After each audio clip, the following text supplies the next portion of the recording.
भारत में ब्रिटिश साम्राज्य का विस्तार पढ़ रहे हैं आप लोग, है ना। यानी अंग्रेजों की भारत विजय पढ़ रहे हैं। अंग्रेजों की भारत विजय के क्रम में ये 5वां वीडियो या 5वां लेक्चर आपके सामने उपस्थित हो रहा है। इसके पहले मैं दिखा चुका हूं कि किस प्रकार अंग्रेजों ने बंगाल पर अपनी विजय पूरी की। बंगाल के बाद मैसूर की बारी है। मैसूर पर विजय के क्रम में अंग्रेजों के मैसूर के साथ कुल 4 युद्ध हुए। 2 आंग्ल मैसूर युद्ध पर मैं चर्चा कर चुका हूं। आज तीसरे और चौथे आंग्ल मैसूर युद्ध की चर्चा करूंगा। शुरू के 2 आंग्ल मैसूर युद्ध हैदर अली के समय में हुए थे। बाद के 2 आंग्ल मैसूर युद्ध टीपू के समय में होते हैं, ठीक है।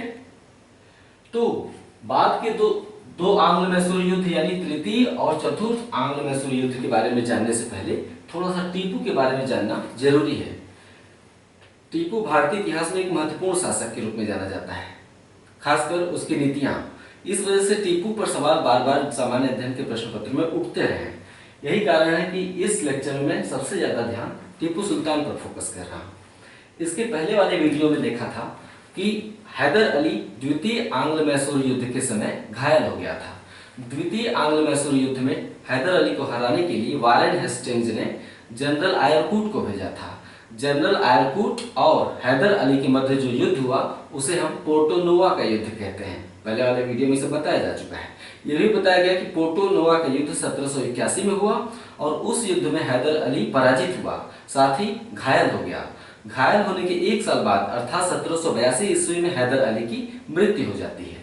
उसी समय युद्ध का कमान टीपू सुल्तान के हाथ में आ जाता है।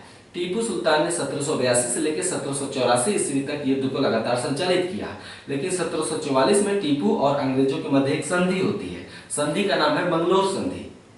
मंगलोर संधि के तहत दोनों पक्ष लड़ के थक गए थे और एक दूसरे के जीते हुए क्षेत्र वापस कर देते हैं। यानी 1784 से लेकर 1790 तक कोई युद्ध नहीं होता है, क्योंकि अगला युद्ध तृतीय आंग्ल मैसूर युद्ध 1790 में होता है। यानी 1784 से लेकर 1790 के काल में दोनों पक्षों को मौका मिला। 6 वर्षों का काल अंग्रेजों को भी मौका मिला और टीपू को भी मौका मिला, ठीक है। इस दौरान गवर्नर जनरल बदल गया। 1784 के पिट्स इंडिया एक्ट के तहत जो बोल रहा हूं लिखेंगे, फायदा रहेगा। 1784 के पिट्स इंडिया एक्ट के तहत 1786 में लॉर्ड कॉर्नवालिस भारत का गवर्नर जनरल बनकर आया और 1793 तक यानी 1786 से 1793 तक कॉर्नवालिस भारत का गवर्नर जनरल रहा। इस बीच टीपू सुल्तान एक शासक के रूप में कैसे उभरा इन 6 वर्षों में, यानी 84 से लेकर 1790 तक। 1784 में मंगलोर संधि हुई थी और 1790 में तृतीय आंग्ल मैसूर हुआ। इन 6 वर्षों में टीपू एक शासक के रूप में, एक व्यक्ति के रूप में किस प्रकार रहा उसका हम पहले अध्ययन कर लें, फिर हम युद्ध में बताएंगे कि कैसे टीपू पराजित हुआ और मैसूर राज्य का ब्रिटिश साम्राज्य में विलय हो गया। द्वितीय आंग्ल मैसूर युद्ध के दौरान हैदर अली की मृत्यु हो गई थी और टीपू सुल्तान मैसूर की गद्दी पर बैठा है। यहाँ पे लिखा हुआ है साफ साफ। हैदर अली एक निरक्षर व्यक्ति था, पढ़ा लिखा शासक नहीं था हैदर अली। इसलिए खुद को शिक्षित करने के लिए हैदर अली ने एक ब्राह्मण शिक्षक की नियुक्ति की थी। याद रहे, हैदर अली हो या टीपू, फिर से बता दूं, विजयनगर साम्राज्य के ध्वंसावशेषों पर यानी 1565 के तालीकोटा युद्ध में विजयनगर की हार हुई। विजयनगर साम्राज्य विनष्ट कर दिया गया। उसके ध्वंसावशेषों पर कुछ स्वतंत्र राज्यों का उदय हुआ, जिनमें से एक मैसूर राज्य था। मैसूर राज्य पर पहले जिसका शासन था उसे वडियार वंश कहते हैं। वडियार वंश हिंदू वंश था, ठीक है।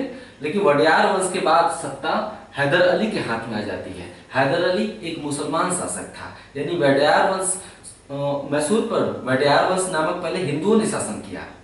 वडियार वंश के हिंदुओं ने शासन किया। उसके बाद मैसूर पर मुसलमानों ने शासन किया। मैसूर पर पहला मुसलमान शासक हैदर अली, उसके बाद टीपू सुल्तान। याद रहेगा। तो हैदर अली एक निरक्षर शासक था। उसने खुद को शिक्षित करने के लिए एक ब्राह्मण खांडेराव की नियुक्ति की थी। याद रहेगा। टीपू सुल्तान एक पढ़ा लिखा व्यक्ति था और योग्य व्यक्ति था। उसे अरबी, फारसी, उर्दू और इसके अलावा कन्नड़ का भी ज्ञान था। एक मुसलमान था तो स्वाभाविक सी बात है कि अरबी, फारसी और उर्दू उसे आएगी टीपू सुल्तान को। और कन्नड़ का ज्ञान क्यों था? क्योंकि मैसूर का क्षेत्र कर्नाटक में पड़ता है। कितना आसान है इसे याद करना, है ना। अरबी, फारसी, उर्दू मुस्लिम जगत की भाषा है, और कन्नड़ कर्नाटक की भाषा। और मैसूर आज भी कहाँ है? मैसूर एक जिला है, कर्नाटक में पड़ता है ना। मैसूर, धारवाड़ आसपास पड़ते हैं। आपने मेरे साथ भूगोल पढ़ा है तो निश्चित रूप से अन्य सब्जेक्ट को पढ़ने में आपको काफी सहूलियत रहती होगी, है कि नहीं? इतना तो मुझे पूरा विश्वास है। आगे ये देखते हैं। हैदर अली ने कोई शाही उपाधि धारण नहीं की थी, यानी वडियार वंश के थे ना नंदराज और देवराज, दो मंत्री वडियार वंश में जो शक्तिशाली हो गए थे। चिक्का कृष्ण राजनीति के समय में दो मंत्री शक्तिशाली हो गए थे, मैंने बताया था इसके पहले वीडियो में, नंदराज और कृष्णराज। नंदराज के समय में एक सैनिक के रूप में भर्ती हुआ था हैदर अली, है ना। बाद में हैदर अली शक्तिशाली होता गया और नंदराज के हाथों से उसने सत्ता छीन ली थी। तो उसने चूंकि सत्ता छीनी थी, इसलिए हैदर अली ने एक तरह से सुल्तान के रूप में शासन नहीं किया था मैसूर पर। हैदर अली ने एक तरह से कहे तो जिम्मेदारी के रूप में या न्यास के रूप में शासन किया था। उसने सुल्तान या बादशाह की उपाधि धारण नहीं की थी। जबकि टीपू सुल्तान ने 1787 ईस्वी में टीपू सुल्तान ने 1787 ईस्वी में विधिवत और खुलेआम बादशाह की उपाधि धारण की थी। ठीक है, हैदर अली ने ऐसी कोई उपाधि नहीं धारण की थी। टीपू सुल्तान ने 1787 में विधिवत और खुलेआम बादशाह की उपाधि धारण की। इतना ही नहीं, उसने अपने नाम के सिक्के चलाए, यहाँ पे लिखा हुआ है अपने नाम के सिक्के चलाए। और उसने जो महीना और वर्ष होता है, जैसे कि हिंदी में जो महीने के नाम होते हैं, है ना, सावन, भादो, कार्तिक, तो उसने महीने और वर्षों के नाम हिंदी के जगह पर अरबी में लिखवाए। अपने नाम के सिक्के चलाए और वर्षों और महीनों के हिंदू नामों के स्थान पर अरबी नामों का प्रयोग किया। यानी टीपू सुल्तान के समय में महीने का नाम हिंदी में नहीं होता था बल्कि अरबी में होता था, अरबी नामों का प्रयोग किया। टीपू के सिक्कों पर हिंदू देवी देवताओं की आकृतियां रहती थी। ये महत्वपूर्ण इसलिए क्योंकि वो एक मुसलमान शासक था। टीपू एक मुसलमान होते हुए भी धार्मिक दृष्टि से कट्टर नहीं था। वो दूसरे धर्मों को भी सम्मान देता था और आदर करता था टीपू सुल्तान। यही कारण कि उसके सिक्कों पर एक धर्मनिरपेक्ष दृष्टि वाला शासक था। सिंपल सी बात है, उसके सिक्कों पर हिंदू देवी देवताओं की आकृतियां रहती थी। अब ये भी सवाल बन सकता है निम्नलिखित में से किस मुस्लिम शासक के सिक्कों पर हिंदू देवी देवताओं की आकृतियां थी? तीन कोई ऐसे रहेंगे जिन पे नहीं थी। एक ऑप्शन टीपू सुल्तान का रहेगा, तब आप चुन लेंगे। ओके, टीपू प्रथम भारतीय शासक था जिसने अपनी शासन व्यवस्था में पश्चिम की प्रशासनिक व्यवस्था का मिश्रण किया। टीपू पहला भारतीय शासक था, पहला मुसलमान नहीं, पहला भारतीय शासक था जिसने अपनी प्रशासनिक व्यवस्था में पाश्चात्य प्रशासनिक व्यवस्थाओं का मिश्रण किया था। एक बहुत ही अग्रगामी विचारों वाला व्यक्ति था टीपू। आमतौर पे आप देखे होंगे कि मुस्लिम जगत में पाश्चात्य व्यवस्थाओं का मिश्रण नहीं किया जाता है। इतने से ही अनुमान लगा सकते हैं कि टीपू उसमें कितना अग्रगामी दृष्टि वाला व्यक्ति था, है ना। इतना ही नहीं, बहुत कुछ बातें उसके बारे में नहीं है टीपू के बारे में। टीपू की गतिविधियां एक तरह से आधुनिक भारत में जब हम राजा राम मोहन राय के बारे में पढ़ते हैं तो टीपू की गतिविधियां काफी हद तक राजा राम मोहन राय की भांति थी। टीपू अगर 17वीं या 18वीं शताब्दी का नहीं होता, 19वीं शताब्दी का होता है। जैसे राजा राम मोहन राय किस समय के थे? राजा राम मोहन राय 1815-16 से हम राजा राम मोहन राय के बारे में पढ़ते हैं और 1829 तक पढ़ते हैं, है ना। ब्रह्म समाज की स्थापना, उससे पहले 1817 में हिंदू कॉलेज की स्थापना, तो मतलब 19वीं शताब्दी। तो अगर टीपू सुल्तान जैसा व्यक्ति 19वीं शताब्दी में रहा होता तो एक अलग व्यक्तित्व रहा होता टीपू सुल्तान का। लेकिन टीपू आधुनिक भारत का नहीं था, टीपू एक मध्यकाल का व्यक्ति था, है ना। उसके बावजूद देखिए दृष्टि कितनी अग्रगामी है। अपनी प्रशासनिक व्यवस्था में पाश्चात्य प्रशासनिक व्यवस्था का मिश्रण किया। टीपू के समय का व्यक्ति था थॉमस मुनरो। थॉमस मुनरो के बारे में आपने उस समय पढ़ा था जब इकोनॉमिक्स का पहला या दूसरा वीडियो पढ़ा रहा था, और मैं बता रहा था कि अंग्रेजों के समय जो भू राजस्व व्यवस्था थी उसमें आपने रैयतवारी और जमींदारी, रैयतवारी और महालवाड़ी व्यवस्थाओं के बारे में पढ़ा था। तो मैंने बताया था कि एक व्यक्ति था जिसने 1795 ईस्वी में महालवाड़ी व्यवस्था को उत्तर भारत में सबसे पहले लागू किया था। वो व्यक्ति कौन था? Thomas Munro. ये वही थॉमस मुनरो है। तो टीपू एक नई रीति से चलने वाली अशांत आत्मा है। ये बात किसने कही? थॉमस मुनरो ने कही। महत्वपूर्ण है, टीपू के बारे में एक चीज महत्वपूर्ण है। तो टीपू नई रीति से चलने वाली अशांत आत्मा है। थॉमस मुनरो कहता है। क्यों अशांत है? टीपू 1789 में हुई फ्रांसीसी क्रांति से बहुत ज्यादा प्रभावित था। फ्रांसीसी, यहाँ पर लिखा हुआ है 1789 में हुई फ्रांसीसी क्रांति से अत्यधिक प्रभावित था। फ्रांसीसी क्रांति के आदर्श क्या थे? स्वतंत्रता, समानता और बंधुत्व। मध्यकालीन भारत में इन बातों का कोई मतलब नहीं था, क्योंकि अंग्रेज इसीलिए भारतीय राज्यों का विलय करते जा रहे थे, क्योंकि भारतीय राज्य अभी भी मध्यकालीन थे। आधुनिक विचारों से परिचित रहे होते तब तो गांधी जैसा एक व्यक्ति खड़ा कर दिया होता, लेकिन गांधी जैसा व्यक्ति उस समय में नहीं खड़ा हो सकता था। क्यों? क्योंकि दृष्टि और विचार भारत में मध्यकालीन थे। तो टीपू जैसा मध्यकालीन व्यक्ति फ्रांसीसी क्रांति से प्रभावित था। फ्रांसीसी क्रांति से प्रभावित होने का अर्थ है फ्रांसीसी क्रांति के आदर्शों से प्रभावित होना, स्वतंत्रता, समानता और बंधुत्व से प्रेरित होना, है ना। उस समय जो माहे की फ्रांसीसी बस्ती थी, अच्छा पांडिचेरी किससे अलग हुआ? फ्रांसीसियों से अलग हुआ ना, यानी पांडिचेरी पर फ्रांसीसियों का कब्जा था। यानी जिस समय अंग्रेज भारत में विस्तार कर रहे थे, उसी समय भारत में कुछ क्षेत्र फ्रांसीसियों के अधीन थे, और पांडिचेरी किससे मुक्त हुआ? फ्रांसीसियों से। और पांडिचेरी के 4 जिलों में से एक कौन सा है? माहे। पांडिचेरी के 4 जिले वर्तमान में कौन कौन से हैं? माहे, कराईकल, पुदुचेरी और यनम। यनम आंध्र प्रदेश में, कराईकल पुदुचेरी तमिलनाडु तट पर, और माहे केरला तट पर है ना। तो उस समय माहे पर फ्रांसीसियों का कब्जा था। तो माहे की फ्रांसीसी बस्ती मैसूर राज्य के अंतर्गत आती थी उस समय, है ना। उसमें मैसूर राज्य के अंतर्गत आती थी, और फ्रांसीसी सैनिकों ने टीपू सुल्तान के सामने प्रस्ताव रखा कि आप जैकोबिन क्लब की सदस्य बन जाइए। जैकोबिन क्लब क्या है? 1789 में जब फ्रांस में क्रांति हुई थी, तो क्रांतिकारियों ने एक क्रांतिकारी संगठन की स्थापना की थी, ताकि क्रांति के आदर्शों को क्रियान्वित किया जा सके, है ना। जो क्रांतिकारी संगठन की स्थापना की गई थी फ्रांस में क्रांति के बाद, उसका नाम था जैकोबिन क्लब। ये क्रांतिकारी विचारों पर आधारित संस्था थी, है ना। तो सैनिकों के कहने पर टीपू ने श्रीरंगपट्टनम में जैकोबिन क्लब की स्थापना की और स्वयं उसका सदस्य बना। अब एक दूसरी विदेशी शक्ति, अंग्रेज तो विदेशी शक्ति है ही भारत में, एक दूसरी विदेशी शक्ति के विचारों से टीपू प्रेरित हो रहा है, तो अंग्रेजों को खटकेगा कि नहीं खटकेगा? वैसे भी फ्रांस सबसे बड़ा शत्रु किसका था? फ्रांस में जब क्रांति हुई तो बाद में फ्रांस किसका सबसे बड़ा शत्रु बन गया? ब्रिटेन का।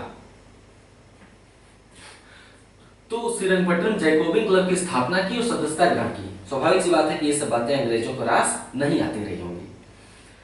भारत में भी फ्रांस और अंग्रेजों में उनके हित आपस में टकराते थे, है ना। इससे पहले आपने पढ़ा कि अंग्रेजों ने कई युद्धों में करके फ्रांसीसियों को बिल्कुल दबा दिया था। कर्नाटक के 3 युद्ध आप पढ़ते होंगे, उसमें आपने पढ़ा होगा कि कैसे कर्नाटक प्रतिस्पर्धा का केंद्र बन गया था। एक तरफ अंग्रेज थे, एक तरफ फ्रांसीसी थे। तो अंग्रेजों ने धीरे धीरे फ्रांसीसियों को एकदम दबा दिया था। फ्रांसीसी कुछ ही क्षेत्रों में सीमित रह गए थे। ऐसे सीमित क्षेत्रों में रह रहे फ्रांसीसियों से अगर मैत्री संबंध स्थापित करेगा टीपू, तो अंग्रेजों को ये भाता नहीं। टीपू ने अपनी राजधानी श्रीरंगपट्टनम में फ्रांस और मैसूर के बीच मित्रता के प्रतीक स्वतंत्रता का वृक्ष लगाया था, है ना। श्रीरंगपट्टनम में फ्रांस और मैसूर की मैत्री के प्रतीक एक स्वतंत्रता का वृक्ष प्रतीक के रूप में लगाया था। वृक्ष, ऐसा वृक्ष भी अंग्रेजों को पसंद नहीं आता। अंग्रेजों को ऐसा कोई काम नहीं पसंद आता जो कि विदेशियों की मदद से हो रहा हो भारत में। वह स्वयं को धीरे धीरे नागरिक टीपू कहने लगा। नागरिक टीपू की अवधारणा भी फ्रांस से ही आई थी। नागरिक टीपू ने अंग्रेजों के खिलाफ विदेशी राज्यों से मदद मांगने का भी प्रयास किया था। केवल फ्रांस से ही नहीं, अन्य राज्यों से भी प्रयास किया था। अंग्रेजों के खिलाफ विदेशी राज्यों से सहायता प्राप्त करने का प्रयास किया। इस क्रम में उसने फ्रांस में, अरब में, कुस्तुनतुनिया में, काबुल में, मॉरिशस में अपने दूतमंडल भी भेजे थे। सोचिए, मध्यकालीन व्यक्ति इतना कुछ कर रहा है ना। टीपू धर्मनिरपेक्ष दृष्टि वाला शासक था, एक धार्मिक कट्टरता से रहित, है ना। आपने पहले भी देखा कि उसने अपने सिक्कों पर हिंदू देवी देवताओं की आकृतियां अंकित की थी। इसके अलावा टीपू ने अनेक हिंदुओं को भी प्रशासन में ऊंचे पदों पर स्थान दिया था। अनेक हिंदुओं को प्रशासन ने ऊंचे पदों पर स्थान दिया था। और इतना ही नहीं, एक मुसलमान शासक होते हुए भी उसने अपने राज्य क्षेत्र में कभी हिंदू मंदिरों की पूजा विधान में कभी हस्तक्षेप नहीं किया, है ना। हिंदू मंदिरों की पूजा में कभी भी हस्तक्षेप करने का प्रयास नहीं किया। टीपू को जमींदारी व्यवस्था पसंद नहीं थी। भू राजस्व वसूली के लिए जमींदारी व्यवस्था अपनाई जाती थी, मतलब बिचौलिए, बीच वाले लोग जो कि किसानों से भू राजस्व की वसूली करे। टीपू को यह पद्धति पसंद नहीं थी बिचौलिए वाली। टीपू ने इसलिए रैयतों से अर्थात किसानों से प्रत्यक्ष संपर्क साधा ताकि भू राजस्व की सीधे वसूली हो सके, है ना। तो जमींदारी व्यवस्था को समाप्त करके उसने सीधे रैयतों से संपर्क स्थापित किया और पोलीगारों के पैतृक अधिकारों को जब्त कर लिया। दक्षिण भारत के जमींदारों को क्या कहा जाता था? पोलीगार, याद रहेगा, ठीक है। पोलीगारों के पैतृक अधिकार, उनके पैतृक अधिकार क्या होंगे? वही भू राजस्व वसूली वाले, मतलब बिचौलिए के काम करना। तो उनके पैतृक अधिकारों को उसने जब्त कर लिया, ठीक है। साम्राज्यवादी लेखकों ने इन्हीं सब कार्यों को देखते हुए टीपू को सीधा साधा दैत्य कहा है, मतलब डरते थे, है ना, सीधा साधा दैत्य। साम्राज्यवादी लेखक मतलब अंग्रेजी लेखक। अब बात आती है तृतीय और चतुर्थ आंग्ल मैसूर युद्ध की। तृतीय आंग्ल मैसूर युद्ध 90 में प्रारंभ होता है और 92 में समाप्त होता है। युद्ध का बहाना क्या था? अंग्रेजों को कोई न कोई बहाना चाहिए होता था। अंग्रेज साम्राज्यवादी थे, एक बार बंगाल को जीतने का स्वाद उन्हें मिल चुका था, तो बारी बारी सभी भारतीय राज्यों को मिलाया जाना था। जो भी हो रहा था वो सिर्फ एक ड्रामा था। किसी न किसी बहाने अगर कोई गवर्नर जनरल कहे कि टीपू तुमने ये गलती की, तो टीपू नहीं भी गलती किया होगा तो टीपू की गलती ढूंढ ली जाएगी। आप समझ रहे हैं ना कि बहाना नहीं होता था तो अंग्रेज बहाना पैदा कर देते थे, यानी सब कुछ पूर्व निश्चित था। बारी बारी सभी राज्यों का ब्रिटिश साम्राज्य में विलय होना था। ये वो शक्ति थी जिसके समय में सूर्यास्त नहीं होता था। क्यों? क्योंकि पूरी धरती पर शासन था। एक ऐसा साम्राज्य जो कि पूरी धरती पर फैला हो, उसमें सूर्यास्त हो ही नहीं सकता है। क्यों? क्योंकि सूर्यास्त केवल धरती के आधे भाग में ही होता है। आधे भाग में दिन होता है, आधे भाग में रात होता है। 12 घंटे की दिन, 12 घंटे की रात। तो सूर्यास्त कहां से होगा? यानी पूरी दुनिया पर जिस साम्राज्य का शासन हो उसमें सूर्यास्त नहीं हो सकता है। तो इतना बड़ा साम्राज्य जो पूरी दुनिया पर धीरे धीरे विजय करता चला जा रहा हो, तो भारत में विजय एक पूर्व सुनिश्चित प्रक्रिया का ही हिस्सा था। बाकी ये जो घटनाएं हैं ये होना ही होना था। तो तृतीय आंग्ल मैसूर युद्ध की बारी आई, क्योंकि मैसूर की बारी अब नजदीक थी ब्रिटिश साम्राज्य में विलय होने की। तो कारण क्या था? कॉर्नवालिस ने यह आरोप लगाया कि टीपू ने अंग्रेजों के खिलाफ फ्रांसीसियों से गुप्त समझौता कर लिया है। बहाना था, और नहीं भी बहाना मिलता तो बहाना पैदा कर देते थे। टीपू ने अंग्रेजों फ्रांसीसियों से गुप्त समझौता कर लिया है। अंग्रेजों ने क्या किया? मराठों और हैदराबाद के निजाम को अपने साथ मिलाया। मराठों को और हैदराबाद के निजाम को मैसूर के खिलाफ अपने साथ मिलाया और 1790 ईस्वी में अंग्रेजों ने मैसूर पर धावा बोल दिया। 1790 ईस्वी में महत्वपूर्ण युद्ध 1792 में हुआ। 1790 में लड़ाई छिड़ गई थी, छिटपुट, लेकिन 1792 में निर्णायक युद्ध हुआ। कॉर्नवालिस, उस समय कॉर्नवालिस गवर्नर जनरल था। मैंने पहले बताया कि ब्रिटिश इंडिया एक्ट के तहत 1786 में आया था और 1793 तक कॉर्नवालिस भारत का गवर्नर जनरल रहा, है ना, 1793 तक। और उसके एक साल पहले 1792 में युद्ध होता है। तो कॉर्नवालिस ने मराठों और निजाम को अपने साथ मिलाकर 1792 ईस्वी में श्रीरंगपट्टनम के किले पर आक्रमण कर दिया। श्रीरंगपट्टनम राजधानी थी मैसूर की। किले पर आक्रमण करके उसे घेर लिया और टीपू को श्रीरंगपट्टनम की संधि के लिए मजबूर किया। मतलब श्रीरंगपट्टनम किले में जो संधि हुई उसे क्या कहते हैं? श्रीरंगपट्टनम की संधि के लिए मजबूर कर दिया। इस संधि की शर्तों के अनुसार टीपू को अपना आधा राज्य अंग्रेजों और उसके मित्रों को देना पड़ा, मतलब सहयोगियों को। कौन कौन सहयोगी है? मराठा और निजाम। इस श्रीरंगपट्टनम संधि बहुत महत्वपूर्ण संधि, बार बार एग्जाम में आता है। किस संधि के अनुसार टीपू को अपना आधा राज्य खोना पड़ा? श्रीरंगपट्टनम संधि के अनुसार। तो इस संधि की शर्तों के अनुसार टीपू को अपना आधा राज्य अंग्रेजों और उसके सहयोगियों को देना पड़ा। साथ ही उसे 3 करोड़ रुपए युद्ध की क्षतिपूर्ति, मतलब युद्ध के हर जाने के रूप में अंग्रेजों को देना पड़ा। आधा राज्य और 3 करोड़ रुपया युद्ध का हर्जाना। संधि की शर्तों में यह भी शामिल था कि जब तक टीपू ये 3 करोड़ रुपए चुका नहीं देगा तब तक उसके दोनों पुत्र अंग्रेजों के संरक्षण में रहेंगे, मतलब नजरबंद कह सकते हैं, ठीक है। 3 करोड़ रुपए। और टीपू के लिए आसान नहीं था, क्योंकि आधा साम्राज्य तो उसने वहां दे दिया था, तो भू राजस्व से इतना आएगा कहां से कि 3 करोड़ रुपए चुकाए। यानी अंग्रेजों ने उसे बिल्कुल जकड़ लिया था पूरी तरह से। श्रीरंगपट्टनम की संधि में ही मैसूर नेस्तनाबूत हो चुका था।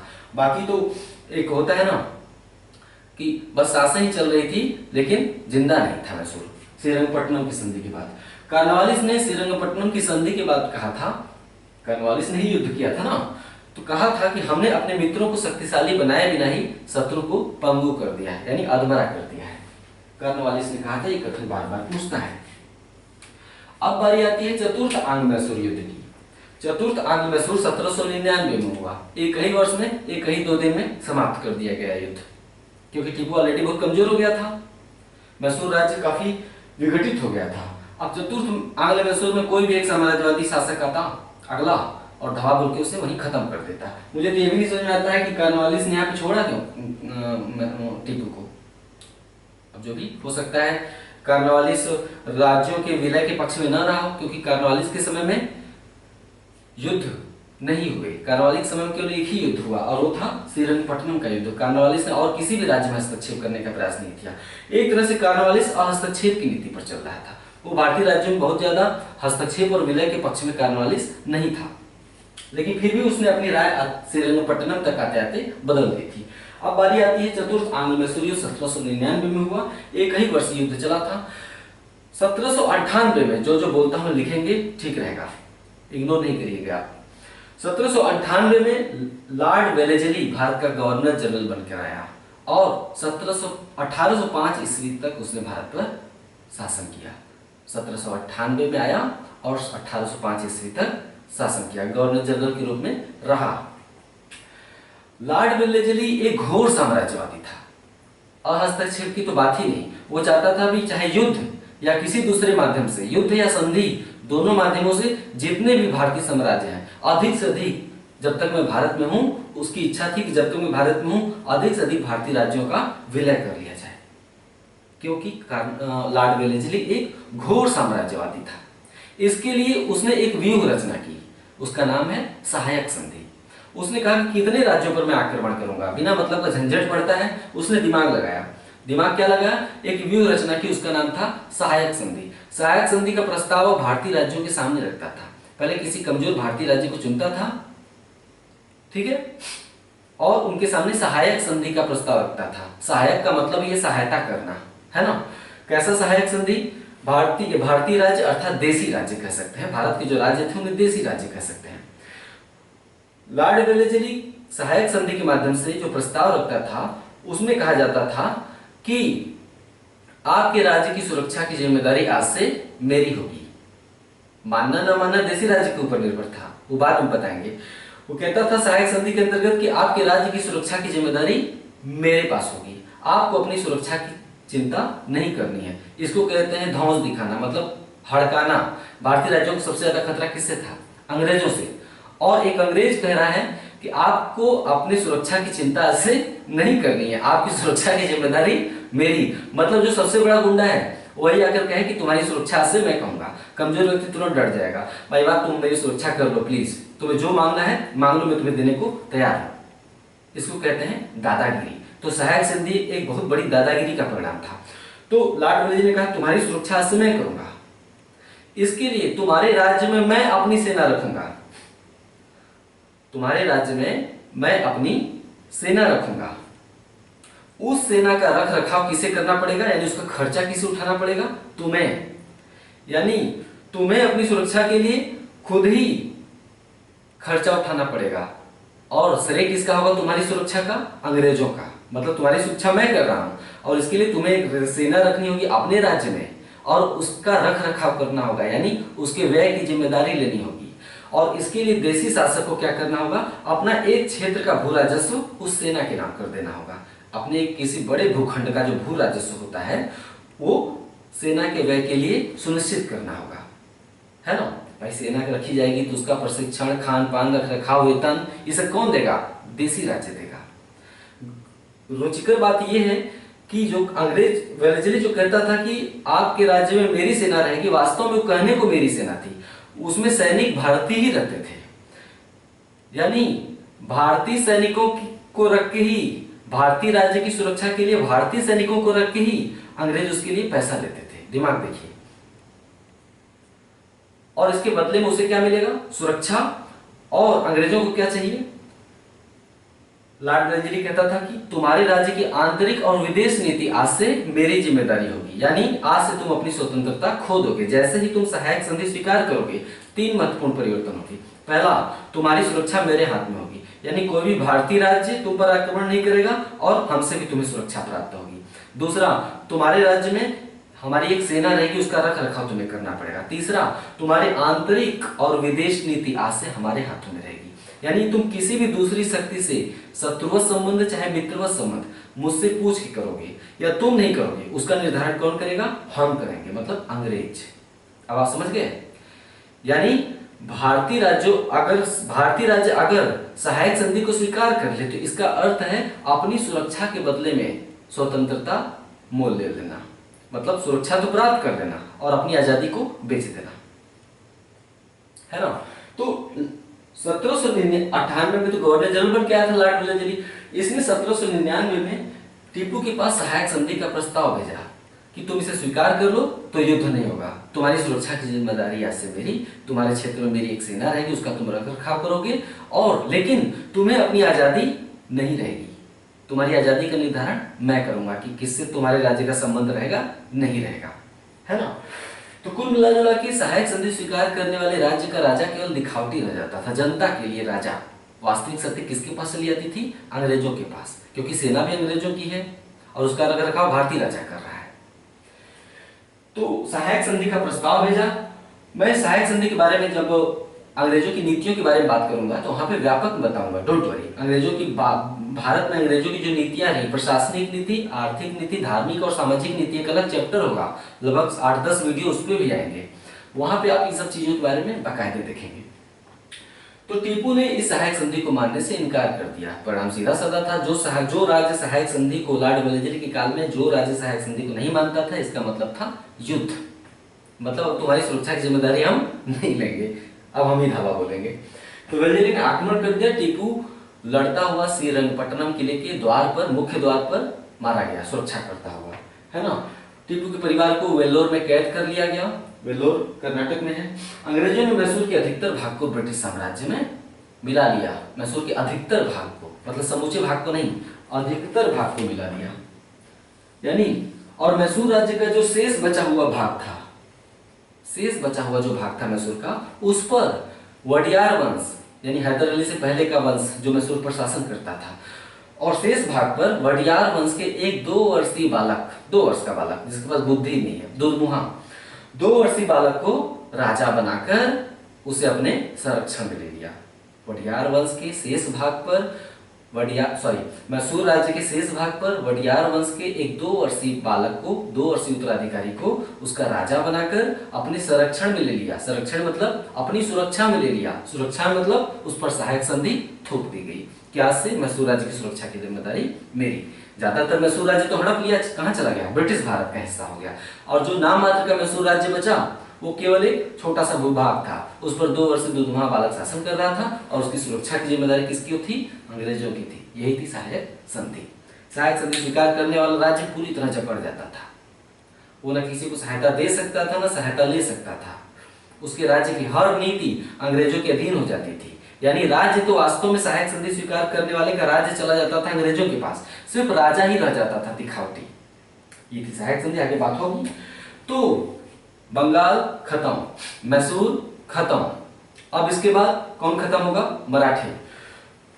मैसूर के विलय के बाद भारत में ब्रिटिश साम्राज्य के विस्तार के क्रम में मराठा राज्य में ब्रिटिश साम्राज्य का विस्तार होगा। इसके बाद जस्ट अगला वीडियो मराठों के बारे में। नमस्कार।